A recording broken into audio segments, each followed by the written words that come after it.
نزدیک مریوان، بین مریوان سرندج یک خونه خیلی بزرگیه. بریم ببینیم یه صد مانند کوچیک ساختن اینجا. آب پشتش جمع شده. اینم جنگل های طبیعی اینجا.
آبی که پشت این سد میاد، این سد مانند کوچیک آب میره. احتمالا ماهی هم باید داشته باشیم اینجا. گفت که قلاب نداریم ماهی.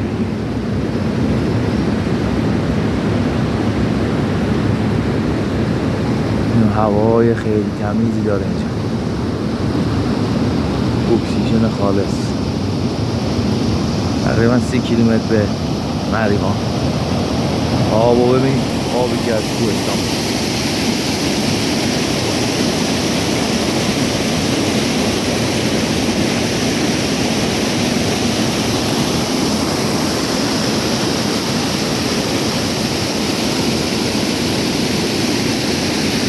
این کوههای پر برف موقع.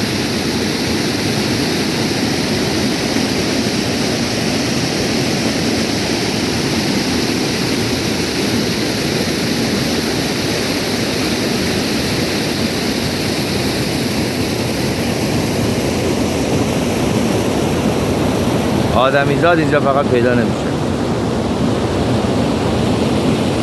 جاده روستایی احتمالاً بالای کوه. یه روستا باید باشه.